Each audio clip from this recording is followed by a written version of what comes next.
ইঁদুর, পোষা ব্যাঙ সব কিছু বাসমান। সুপ্রিয় দর্শক, আমরা আছি বাগারহাট রাজনগর সদর উপজেলার বাগারহাট এলাকার সৈয়দপুর গ্রাম, সৈয়দনগর গ্রাম। যে সৈয়দনগর গ্রাম পাশাপাশি গতকাল আপনারা দেখেছেন যে উজিরপুর যে মনু নদীর বাঁধ ভাঙ্গার পর থেকে গতকাল তারা জানিয়েছেন যে গতকাল আসরের আজানের পর থেকে এখানে পানি প্রবেশ করেছিল সারা গ্রামের মানুষের ঘরবাড়িতে, এবং ঘরবাড়িতে বসবাস করার অনুপযোগী হয়েছে ঘরবাড়ি। আবেদন দেশবাসীর কাছে আবেদন, আমাদের একটা কিছু করার জন্য, আমাদের সাহায্য করার জন্য, হেল্প করার জন্য এটাই আহ্বান করেছি। আমাদের অবস্থা বর্তমানে তো বাসমান আছি, এরকম ভাবে তাবু টাঙ্গিয়ে আমরা অবস্থান করছি। বাচ্চা কাচ্চা নিয়ে ইকানোর মাঝে রাখছি, যাতে বাচ্চা কাচ্চা বৃষ্টিতে না ভিজে, পানির মধ্যে না নামে। যে পানিটা নোংরা, আবর্জনা ও বিভিন্ন ধরনের ড্রেন বা বাথরুম থেকে সবকিছু তো বাসমান। খাওয়া দাওয়া হটা কিলা? খাওয়া দাওয়া বলতে যে আমরা এখনো পর্যন্ত সকাল থেকে কিছু খাইনি, যে রাতের যে কিছু খাবার ছিল সেগুলো বাচ্চাদেরকে খাওয়াইছি, বুঝছেন। গরুর ভিতরে প্রবেশ করলে কিতা সমস্যা, কিতা পানি কেমন আছে? সমস্যা জির খেসুয়া এসব, এরপরে ব্যাঙ, সাপ টাপ তো হতেই পারে। সাপ তো দৈনিক হতেই পারে, তারপরেও তো সতর্ক থাকার লাগি, এরপরে বুঝছেন, সতর্ক থাকার লাগি তো আমরা রাস্তা। বাচ্চা নিজেও মরলে তো কোনো সমস্যা নাই, বাচ্চা তোরা মারা কত বড় একটা বিপজ্জনক। আর আজকের বাচ্চা আগামী দিনের অবস্থা দেখো, আমার উড়াত পানি আছে জি গরুর ভিতরে। আপনার সমস্যা কিতা কোনছেন দেখি? যে আমার তো আজ 3 দিন ধরে পানি, আপনার আমার গরুর ভিতরে অত পানি আছে, ওখানে অত পানি আছে এই গরুর ভিতরে। আজ 3 দিন ধরে পানি আক্রমণ করিয়ে 2000 মাল আর বার করতাম পারছি না। মনু নদীর জিয়ত তো আইয়াও পানি একবারে তল করে দিচ্ছি বাড়িয়া, জিনিসপত্র কিছু বাইর করতে পারছেন না? না না, ওটা আমি গরুর ভিতরে গেল ঘন্টা দেওয়া দুঃখ, আমরা অত পানি বাঙ্গিয়া গরু আমাই এসে বাড়ি ইয়া রাস্তা আসলো। সামাজিক যোগাযোগ মাধ্যমে দেখছেন যে মানুষের যে করুণ একটা পরিস্থিতি হয়েছে, যেখানে রাজনগর উপজেলার উজিরপুর, বাগারহাট, সৈয়দনগর গ্রাম, এইসব গ্রামের মানুষ প্রচুর দুর্ভোগে পড়েছেন। ঘরবাড়িতে পানি প্রবেশ করেছে এবং মানুষের ছোট ছোট বাচ্চা কাচ্চা নিয়ে, বৃদ্ধ মানুষ নিয়ে, গরু বাছুর নিয়ে মানুষ নিরাপদ জায়গায় তৎক্ষণাৎ যেতে পারেনি। অনেক কিছু ক্ষয়ক্ষতি হয়ে গেছে মানুষের, এবং গতকাল অর্থাৎ অনেকে 2 দিন 3 দিন যাবত পানিতে তাদের ঘরবাড়ি তলিয়ে আছে। অনেকে রাস্তাঘাট তলিয়ে আছে, অনেকে রাস্তা পারাপার হতে পারছেন না, বা খাবার দাবারের যে একটা ব্যবস্থা করবেন তাও করতে পারছেন না। রাস্তায় তাদের তাঁবু টাঙ্গিয়ে তারা এখন বর্তমানে আছে। তাদের দুর্ভোগতা আপনাদের সামনে তারা তুলে ধরেছেন, এবং তারা প্রত্যাশা করছেন যে যারাই স্বেচ্ছাসেবী মানুষ আছেন, যারাই সমাজকর্মী আছেন, মানুষের পাশে দাঁড়ানোর এখনই সময়, বা এখনই তাদের পাশে যদি দাঁড়ান তাহলে তাদের কষ্ট কিছুটা লাঘব হবে। এবং তারা যে পরিমাণ কষ্টে আছে, আপনারা দেখেন মানুষ কি পরিমাণ কষ্টে আছে। পানি অর্ধেকের উপরে ঘরের ভিতরে পানি ঢুকছে। আর জিগান খোয়ার মতো আসলে মূল্যবান যে মানুষ রাস্তার মধ্যে উঠিয়া কোনো রকম যান বাঁচার, আর এই কষ্টের পরিণতির মধ্যে আসলে মানুষ তাদের পাশে যদি না দাঁড়ায়, বা সমাজকর্মী, স্বেচ্ছাসেবী সংগঠন বা প্রশাসন তাদের পাশে দাঁড়ানোটা এখন একটি মুখ্য উদ্দেশ্য হয়ে দাঁড়িয়েছে। তাদের প্রত্যাশা, এবং তারা এই গ্রামবাসী যারা এখানে দুর্ভোগে আছেন তারা জানিয়েছেন যে তাদের পাশে দাঁড়ানোর এবং তাদেরকে সহযোগিতা করার জন্য, তাদের সহযোগিতা করলে কিছুটা তাদের যে ক্ষয়ক্ষতি হয়েছে বা নিরাপদ জায়গা আনছে। এবং 4 নম্বর যে প্রশ্ন তাদের ছিল, স্কুলে মানুষ আশ্রয় নিয়েছে, মানুষ স্কুলে আশ্রয় নিয়েছে, আব্দুল্লাহ ইবনে সাদকে কেন এত পুরস্কার দেওয়া হলো? স্কুলে আশ্রয় নিয়েছে মানুষ। তখন আব্দুল্লাহ ইবনে সাদ থেকে হুজুর উসমান গনি রাদিয়াল্লাহু আনহু বললেন, ঠিক আছে, সমস্যা নাই। পানি প্রবেশ করেছে, সবকিছুই মেনে, ওকে তো কোনোভাবেই আটকানো যাচ্ছে না, কোনোভাবেই সাথে নেওয়া যাচ্ছে না। হযরত উসমান গনি রাদিয়াল্লাহু বাগারহাট সরকারি প্রাথমিক বিদ্যালয়ে শান্ত স্বভাবের অনেক মানুষ আশ্রয় নিয়েছেন। মানুষ উনি ফিতনা এখানে আশ্রয় নিয়েছেন, রাস্তাঘাটে যেখানে নিরাপদ পাচ্ছেন সেখানে আশ্রয় নিচ্ছেন। আব্দুল্লাহ ইবনে সাবাই গোষ্ঠীরা চিন্তা করলে এখন কিভাবে একটা ফিতনা লাগানো যায়, ঝগড়া লাগানো যায়, এই চিন্তা তারা করতে লাগলো। তখন তারা হযরত আলী রাদিয়াল্লাহু তাআলা আনহুর কাছে চলে গেলেন। সেখানে গিয়ে দেখলেন হযরত আলী দেখেন মানুষ কি কষ্ট করছে, রাদিয়াল্লাহু আনহু পানি থেকে মানুষকে রক্ষা করার জন্য তারা এই ফেরির মতো তৈরি করেছে, বাঁশ দিয়ে কাঠি তৈরি করেছে, সেটি দিয়ে মানুষকে পারাপার করছে তারা, এবং নিরাপদ জায়গা যাওয়ার জন্য তারা সহযোগিতা করছে মানুষকে। আপনি তাকে উসমান আমি হবে এটা আমরা ভাবতে পারি। তখন হযরত আলী রাদিয়াল্লাহু আনহু বললেন, তোমার কথায় তো একটা ফিতনার গন্ধ পাচ্ছি, তোমার কথায় ইহুদিবাদের গন্ধ পাওয়া যাচ্ছে, তুমি এই ধরনের কথা, এই ধরনের প্রস্তাব নিয়ে আর আমার সামনে আসবে না। তো ইহুদি এই জায়গায় ফেল হয়ে গেল, তার বুদ্ধিটা এই জায়গায় কাজে লাগলো না। তখন সে আরেকটা বুদ্ধি আসলো, যে সে একটা চিঠি নিজের একটা চিঠি লিখলো, একটা মানুষের ঝুঁকিপূর্ণ আছে নাকি? এখানে একজন গত 24-এর বন্যায় যেটা ভাঙছিল ওটা একটু ঝুঁকিপূর্ণ, সামান্য বাওরা আছে ফুট 1.5 ফুট, এগুলা বর্তিল যে মাটিটা লামি গেছে, গাড়ি টাড়ি গেছে তো লামি গেছে। ওই যে মেইন বান আছে, বান তো সমান না। আপনারা কি ব্যবস্থা নিচ্ছেন এখানে? ব্যবস্থা তো আমরা কিনবো, আমরা তো পানিবন্দি, এটা তো প্রশাসনে নিত, আপাতত বাঁধের উপরে কোনো কিছু দিছে নাকি এলাকার মানুষ? কিছু দেওয়া হয় নাই। তাহলে তো মনে হয় রিক্সের মধ্যে আছে এখন, রিক্সের মধ্যে যে কোনো সময় ভেঙে যেতে পারে। এই তো আপনি এখানে গেলে দেখতে পারবেন। চলেন যাই। যান।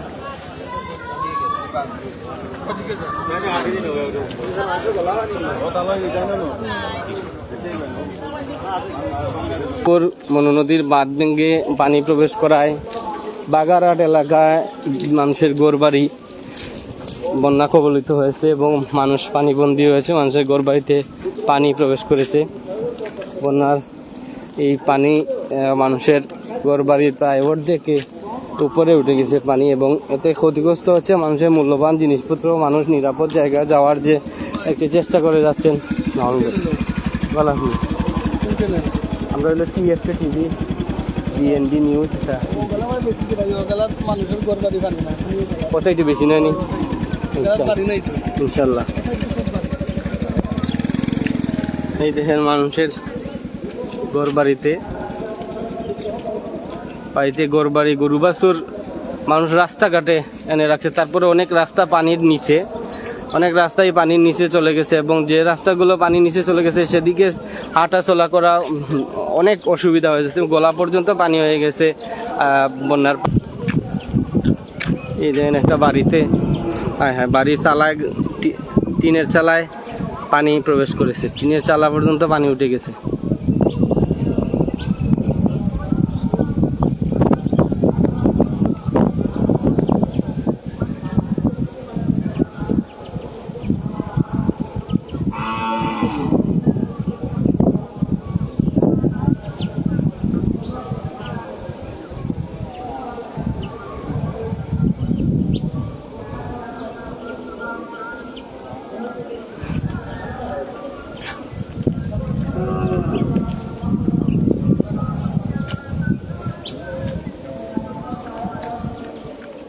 নিয়ে মানুষ আসলে নিরাপদ স্থানে যাওয়ার চেষ্টা করছে। অনেকে এই এলাকার স্কুল, প্রাইমারি স্কুল, বাগারহাট প্রাইমারি স্কুলে আশ্রয় নিয়েছেন, অনেকে রাস্তাঘাটে গরু বাছুর রেখেছেন।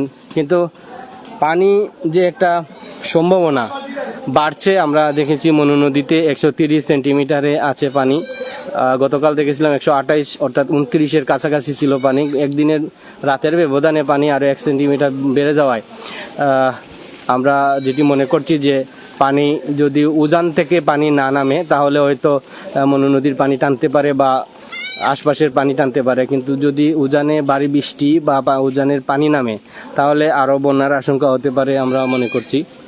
আমরা একটু এলাকায় বসবাসকারী স্থানীয় মানুষের সাথে একটু কথা বলবো, তাদের সাথে যে এখন বর্তমানে তাদের অবস্থা কোন পর্যায়ে আছে, কি অবস্থায় তারা আছেন। আমি একজন চাচার সাথে, চাচা একটু যদি বলতেন যে আসলে গতকাল থেকে আমরা দেখেছি যে বিভিন্ন যোগাযোগ মাধ্যমে উজিরপুরের যে মনু নদীর বাঁধ, আপনারা অনেক চেষ্টা করেছেন, দেখেছি উজিরপুরের মানুষ চেষ্টা করেছে বাঁধটা রক্ষা করার জন্য, কিন্তু শেষ পর্যন্ত রক্ষা করা যায়নি। বাঁধ পানির দ্রুত চাপে বাঁধ ভেঙে গেছে এবং যাওয়ার পর থেকে এই যে কয়েকটা এলাকা, কতটি গ্রামে এরকম ঘরবাড়ি বন্যা কবলিত হয়েছে? প্রায় 25-30টা গ্রাম আমরা মানে বন্যার পরিস্থিতি আছে। আমরা গরু ছাগল মানুষ সব আমরা খুব রাস্তাতে আমরা বর্তমানে বসবাস করতেছি। রাস্তায় বসবাস, রাস্তার মাঝে ঘরবাড়িতে জিনিসপত্র এগুলো বার করতে পারছেন না? না, অনেকে বার করতে পারে না। কোনো জিনিস বাইরে দিছে না, গরুর ভিতরেই আছে, ঘরের ভিতরেই রয়েছে। ঘরের ভিতরেই আছে, কোন থেকে বাইরে মারা যাচ্ছে। আনুমানিক এই 2-3টা গ্রামে কত মানুষ এখনো বর্তমানে পানিবন্দী আছে? পানিবন্দি এত 20-25টা গ্রাম আছে এখন, 20-25টা গ্রাম আছে। 20-25টা গ্রাম পানিবন্দি আছে। কালকু আমি একটা হোটেলে ভাবে রাখতে চাই। দর্শক, আপনারা জানলেন যে 20-25টি গ্রাম, অর্থাৎ এখন এই হিসাবে এখানে প্রতিটি গ্রামে হাজার হাজার মানুষ পানিবন্দী হয়েছে এবং এই মানুষগুলো তারা যে আসলে তাদের ভিতরে যে ক্ষোভ তারা প্রকাশ করছেন, এখন পর্যন্ত তাদের সহায়তায় কেউ আসেনি। তাদেরকে সহযোগিতা করার জন্য কোনো স্বেচ্ছাসেবী সংগঠন বা সরকার প্রশাসন থেকে কোনো মানুষ তাদেরকে সহায়তা করেনি, বা তারা নিজে নিজেই ঘরবাড়ি থেকে তাদের প্রয়োজনীয় জিনিসপত্র এবং নিরাপদ জায়গা, ছোট ছোট বাচ্চা কাচ্চা নিয়ে মানুষ অনেক অসুবিধা পড়েছে, তারা এখন নিরাপদ আশ্রয়ে যাওয়ার জন্য চেষ্টা করছে। তাদের ভিতরে যে ক্ষোভ তারা প্রকাশ করছে, সেই ক্ষোভটি হলো তাদেরকে সহযোগিতা করার জন্য আমাদের মৌলভীবাজার যে প্রশাসন আছেন বা যারা অনেক সামাজিক সংগঠন, সহযোগী স্বেচ্ছাসেবী সংগঠন, তারা কেউ এখনো তারা আসেনি। তাদের এই ক্ষোভ তারা প্রকাশ করছেন এবং তারা নিজে নিজে চেষ্টা করে যাচ্ছেন তাদের প্রয়োজনীয় জিনিসপত্র এবং নিজের যান বাঁচানোর জন্য, তারা নিরাপদ জায়গায় যাওয়ার জন্য। অনেক ক্ষয়ক্ষতি হয়েছে স্থানীয় গ্রামবাসী মানুষ। একটা নৌকা, যেখানে আমি একটু আগেও রাস্তায় দেখেছি যে একজন মানুষ বলেছেন যে একটা নৌকা হলে ভালো হতো, যদি নৌকা দিয়ে তারা পারাপার হয়ে নিরাপদ জায়গায় যেতে পারতেন, কিন্তু এই ব্যবস্থা হয়নি। সেটি তাদের প্রশ্ন যে প্রশাসনের কাছে, যে তাদেরকে কোনো সহযোগিতা করা হচ্ছে না কেন, বা একটু দ্রুত তাদেরকে সহযোগিতা করার আহ্বান জানিয়েছেন গ্রামবাসী, যাতে তারা আরো পরিস্থিতি খারাপ হওয়ার আগে যাতে তারা নিরাপদ স্থানে যেতে পারে বা তারা প্রয়োজনীয় জিনিসপত্র, গরু বাছুর যাতে নিরাপদ স্থানে নিতে পারে। এদিকে মৌলভীবাজার প্রশাসন বা রাজনগর প্রশাসনের দৃষ্টি আকর্ষণ করছেন। দর্শক, গড়ের যে পরিস্থিতি, বসবাস করার অযোগ্য, একদিকে বসবাস করার অযোগ্য, আরেকদিকে জিনিসপত্র বের করা নিয়ে আবার নিরাপদ জায়গায় নিয়ে যাওয়া, যে কঠিন একটা পরিস্থিতি হয়ে গেছে তাদের মধ্যে। এই দেখেন, উঠান থেকে ঘরের ভিতরে যে পরিমাণ পানি এখান থেকে, এবং পরিবেশ একদিকে নষ্ট হচ্ছে, পরিবেশ দূষিত হচ্ছে, আরেকদিকে নিরাপদ নয়। এরকম বন্যায় কবলিত হলে আসলে মানুষ নিরাপদ নয়। অন্যান্য যেমন সাপ বিচ্ছু ঘরের ভিতরে ঢুকে প্রবেশ করে, ঘরের ভিতরে যেমন মানে থাকা, বসবাস করা অযোগ্য, তেমনি রান্না বাড়া করা বা নিজের প্রয়োজনীয় জিনিসপত্র ঘরের ভিতরে রাখা অনিরাপদ। সেটি দিকে খেয়াল রেখে মৌলভীবাজারে যারা স্বেচ্ছাসেবী সংগঠন আছেন, যারা স্বেচ্ছায় মানুষকে সহযোগিতা করছেন, বা যারা প্রশাসন আছেন, তাদের দিকে দ্রুত এগিয়ে আসা তাদের কামনা, তারা প্রত্যাশা করছেন যাতে প্রশাসন থেকে বা মৌলভীবাজার সদর উপজেলার বিভিন্ন স্বেচ্ছাসেবী সংগঠন যাতে তাদের পাশে দ্রুত এগিয়ে আসলে তারা কিছুটা তাদের মন থেকে ক্ষোভটা তারা হালকা করতে পারবেন। এই পর্যন্ত পরিস্থিতি এখনো এই পর্যন্ত রয়েছে। গতকাল থেকে উজিরপুরের যে বাঁধ ভেঙেছে, এদিকে কমলগঞ্জের দলাই নদীর বাঁধ ভেঙেছে, মনু নদীর নতুন ব্রিজ এলাকা, টেংরা ইউনিয়নের যে উজিরপুর, সেই উজিরপুরেও বাঁধ ভাঙার পরে এই ঘটনা ঘটেছে। পাশাপাশি ইসলামপুর, কমলগঞ্জ থানার ইসলামপুর, শ্যামরকুনা এবং যে প্রয়োজনীয় জিনিসপত্র, রান্না বাড়া করার মতো প্রয়োজনীয় জিনিসপত্র কিন্তু তারা রক্ষা করতে পারেনি, যাও ঘরের উপরে রেখে এসেছেন। কিন্তু এখন তারা সবচেয়ে বেশি দুর্ভোগে পড়েছেন। রান্না বাড়া করে খাওয়া দাওয়া করার মতো সুযোগ সুবিধা তারা করতে পারেননি। এখনো রাস্তায় তাঁবু টাঙ্গিয়ে, তাঁবু বলতে তেরপাল দিয়ে বা ওই যে সিমেন্টের বস্তা উপর দিকে দিয়ে টিন দিয়ে উপর দিয়ে কোনো রকম তারা এখানে দাঁড়িয়ে থাকার জন্য তারা রাস্তায় তাঁবু টাঙ্গিয়েছেন। সেই তাঁবুতে বাচ্চা কাচ্চা নিয়ে বৃদ্ধ মানুষ নিয়ে তারা কোনো রকম এখানে বসবাস করছেন। এই যে দুর্ভোগে আছে মানুষ, তারা এই গ্রামবাসীর প্রত্যাশা যে স্বেচ্ছাসেবী সংগঠন বা যারা মানব সংগঠন আছেন, সমাজকর্মী আছেন বা প্রশাসন আছেন, মৌলভীবাজার তথা রাজনগর যারা প্রশাসন আছেন, প্রশাসন যাতে দ্রুত তাদেরকে একটি নিরাপদ আশ্রয় বা অন্ততপক্ষে নিরাপদ আশ্রয়, একটু খাবার দাবারের ব্যবস্থা তাদের জন্য করা যায় সেদিকে একটু খেয়াল রাখার জন্য আমরা একটু তাদের কাছ থেকে জানবো যে তাদের বর্তমান অবস্থা কি, একটু বলেন। জি ভাই, কাল যে বাঁধ ভেঙেছে, সেই বাঁধ আরো বড় হলে বা বাঁধটা আরো গাঢ় করে শক্তিশালী করে দিলে হয়তো আজকে এই ক্ষতিটা হতো না। এটা তাদের কথা। হয়তো পানি এমন একটি জিনিস, হয়তো অতিরিক্ত বেড়ে গেলে বাঁধও ভেঙে যায়। তো গতকালকের ঘটনাটি অনাকাঙ্ক্ষিত যে একটি ঘটনা, তারা চেষ্টা করেছিল যে উজিরপুরের যে বাঁধটি রক্ষা করার চেষ্টা করেছিল। আমরা দেখেছি অনেক যোগাযোগ মাধ্যমে অনেক ইয়েতে আমরা দেখেছি যা তারা চেষ্টা করেছে বস্তা ভরে ভরে বাঁধ আটকানোর, পানি আটকানোর জন্য, কিন্তু বাঁধ আটকানো যায়নি। বাঁধ ভেঙে গেছে। যাওয়ার পরে এই করুণ পরিণতিতে আছে এখন সৈয়দনগর গ্রামের মানুষ। এবং আগে অনেক বড় গেছে, আমরা 10টা গেছে 2400 মাটি দিছে উতুবুরিয়া আগের লাগান আসলো না, রাস্তা হয়ে গেছে আপনার পাবলিকে বাঁধছে। ধরো সরকারতে বরাদ্দ আইছে, এমনি দায়িত্ব যারা আছে পুরা কাম করাই আইন বাগিয়ে রাখি দিছে, নামে মাটি কাটিয়ে রাখি ইচ্ছে বড় বান না আগর লাগান। এর জন্য দরকার বুড়িয়ে আইছে। আমরা বিশাল বড় করে যদি রাখতো বানটাতে আর বুড়িয়ে আইলো 10 গ্রাম। এর মানে ধরো আগে তো অনেক সরকার থাকছে, নৌকা টৌকা সবকিছু আইছে, এখন তো নৌকাও একটা আইছে না উদ্ধার করতে দেন মানুষ। এখন ওই দিন আমরা খাইতাম কিলা খান বারোয়া যাওয়া যান না গিয়া, নৌকাও নাই, কিচ্ছু নাই, বীজে দায়িত্ব হইল ভাই, বাজার থেকে বাপটা 2টা লাগে। 10টা গ্রাম প্লাবিত হয়েছে বন্যায়। কত মানুষ হইতে পারে এখন পানি বন্দি আছে, যারা নিরাপদ জায়গা যাইতে পারতেন এখনো? 20,000 মানুষ, 15-20,000 মানুষ। উজিরপুর আমরা পাবলিকে বাঁধছিলাম জি রাস্তায়, জি মানে আইছি না 2টা বছর ধরে বাঙ্গায় গামলারে মারে তো বাঁধবে পানপুর আমার তো খামায় না, সামান্য মাটি দিয়ে জরকা বরাদ্দ আছে, কিন্তু আইলে তো কন্ট্রাক্টরে আপনার মাল বানার লাগে তার তো কাম করছে।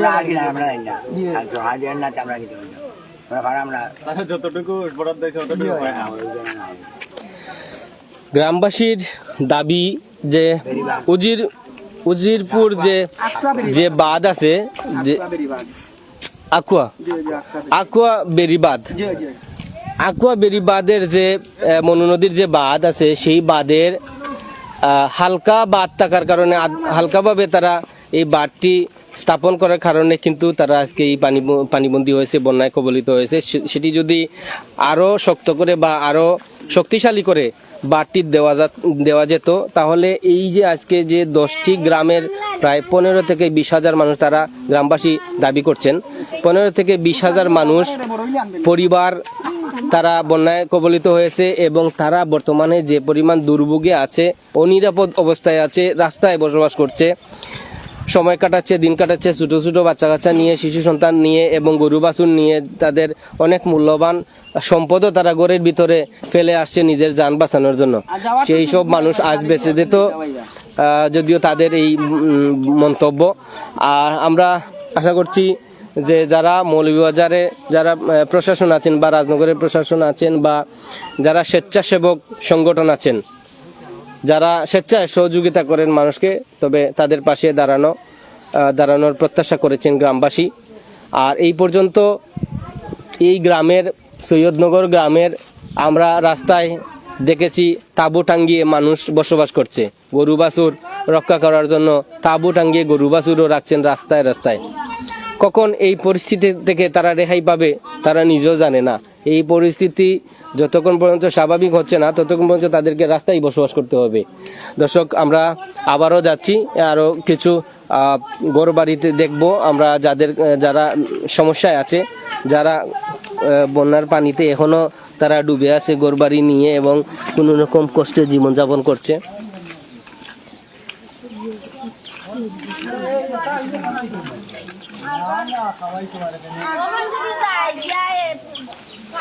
যেতে পারছেন না রাস্তায় পানির কারণে। সেখানে একটি নৌকা যদি ব্যবস্থা করে দেয়া যায়, যারা স্বেচ্ছাসেবক আছেন বা মরিহজে যারা প্রশাসন আছেন তারা যদি একটি নৌকা ব্যবস্থা করে দেন তাহলে তারা হয়তো কিছুটা নিরাপদ জায়গায় যেতে পারবে। আর আমরা দেখেছি যে মনু নদীর পাড়ে যাদের বাড়িঘর আছে, পাশাপাশি রাস্তার এদিক সেদিক অর্থাৎ এপিঠ ওপিঠে অনেক ঘরবাড়ি বন্যার পানিতে কবলিত হয়েছে এবং পানিটা ঘরের ভিতরে প্রবেশ করেছে। তারা রান্না বাড়া করতে পারছে না, বাচ্চা কাচ্চা নিয়ে ছোট শিশু সন্তান নিয়ে তারা এখন ঘরের ভিতরে তো নেই, রাস্তায় দাঁড়িয়ে তাঁবু টাঙ্গিয়ে তারা রাস্তার উপরে আছে। এবং এই যে রাস্তার উপরে আছে কতক্ষণ এভাবে থাকতে পারে, যদিও জায়গা এখন সাপ বিচ্ছু থেকে ধরে অনেকটাই অনিরাপদ হয়ে গেছে তাদের জন্য। রান্নাবাড়া করে খেতে পারছে না, গরু বাছুর নিয়ে রাস্তায় দাঁড়িয়ে আছে, শিশু সন্তান বৃদ্ধ মানুষ নিয়ে রাস্তায় দাঁড়িয়ে আছে। এদিক থেকে তাদের প্রত্যাশা যদি কোনো সংগঠন, স্বেচ্ছাসেবী সংগঠন বা প্রশাসন এদিকে নজরদারি করে এবং তাদেরকে কোনো ধরনের সহযোগিতার মাধ্যমে তাদের পাশে দাঁড়ায় তাহলে হয়তো তারা কিছুটা, যারা কষ্টে আছে তারা কষ্টেই আছে, যারা হয়তো উপর দিকে নিচু ভাগের যে অংশটা আছে সেই নিচু ভাগের অংশে কিন্তু প্রচুর পরিমাণ পানি এবং ঘরের ভিতরে প্রবেশ করেছে।